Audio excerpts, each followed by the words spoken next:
ফিরোজা গুলশান 2-এর ৭৯ নম্বর সড়কের ১ নম্বর বাড়ি, চারপাশে বালু বোঝাই ট্রাক, সামনে পুলিশের মানব দেয়াল।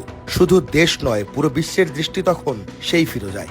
গৃহবন্দী করে রাখা হয়েছিল বিএনপি চেয়ারপারসন ও তৎকালীন বিরোধী দলীয় নেত্রী বেগম খালেদা জিয়াকে, যিনি 3বার প্রধানমন্ত্রী ছিলেন বাংলাদেশের। 2014 সালের 5 জানুয়ারি গুলশানের এই দৃশ্যের উল্টো পিঠে ছিল একতরফা ও বিতর্কিত এক জাতীয় সংসদ নির্বাচনের চিত্র।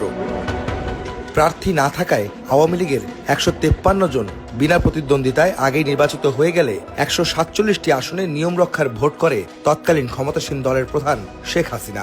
ভোটের মাঠে ভোটার শূন্য কেন্দ্র হয়ে যায় 10ম জাতীয় সংসদ নির্বাচন। দলীয় সরকারের অধীনে নির্বাচন দিয়ে দেশের ইতিহাসে কলঙ্ক লেপন করে আওয়ামী লীগ সরকার।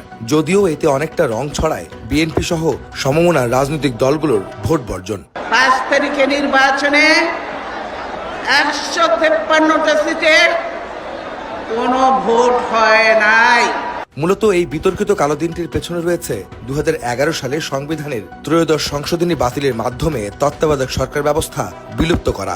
রাজনৈতিক দলসহ নির্বাচনী অংশীজনদের বিরোধিতা সত্ত্বেও সংবিধানের পঞ্চদশ সংশোধনী সে বছরের জুনের সংসদে পাশ করে দলীয় সরকারের অধীনে নির্বাচনের বৈধতা দেয় আওয়ামী লীগ।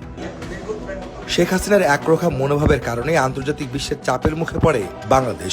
ক্ষমতাসীন দল আওয়ামী লীগ ও বিরোধী দল বিএনপির মধ্যে আলোচনার সব চেষ্টা ব্যর্থ হয় শেখ হাসিনার দলীয় সরকারের অধীনে নির্বাচনের সিদ্ধান্তের কারণে। যদিও হাসিনার অধীনে নির্বাচনে না যাওয়ার সিদ্ধান্তে অনড় বিএনপির মনোভাবের কারণে পরিস্থিতি আরও জটিল হয় সেই সময়। নির্বাচন ঘিরে সারা দেশে চলে সহিংসতা, ভোট কেন্দ্রে ভাঙচুর, অগ্নিসংযোগ, লুটপাটে পরিস্থিতি হয়ে ওঠে বেসামাল। নির্বাচন কমিশন ও পুলিশ বাহিনী সহ অন্যান্য রাষ্ট্রযন্ত্র ছিল আওয়ামী লীগ সরকারের সবচেয়ে বড় হাতিয়ার। বিরোধী নেতাকর্মীদের নামে মামলা, গ্রেফতার, নির্যাতনে পরিস্থিতি নাগালের বাইরে যেতে থাকে দিশেহারা বিএনপি সহ অন্যান্য রাজনৈতিক দলগুলোর। সবার সামনে আসে তৎকালীন নির্বাচন কমিশনের নির্লিপ্ততাও।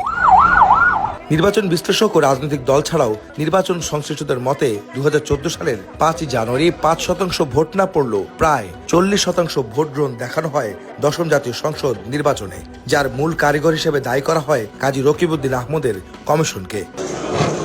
10ম জাতীয় সংসদ নির্বাচনের পর একচেটিয়াভাবে একাদশ ও দ্বাদশ জাতীয় সংসদ নির্বাচনেও ক্ষমতায় বসে আওয়ামী লীগ। এতে করে ভোটাধিকার হারানো দেশের আপামর মানুষের মধ্যে বিরাজ করতে থাকে চাপা ক্ষোভ এবং তাদের মিত্রদের বর্তমান পরিণতি, এমনটাই মনে করেন রাজনৈতিক বিশ্লেষকরা। ছাত্র জনতার ঐতিহাসিক গণঅভ্যুত্থানে দেশ ছেড়ে পালাতে হয় তারা 1.5 যুগ ধরে দেশ শাসন করা শেখ হাসিনা সহ আওয়ামী লীগ নেতাদের।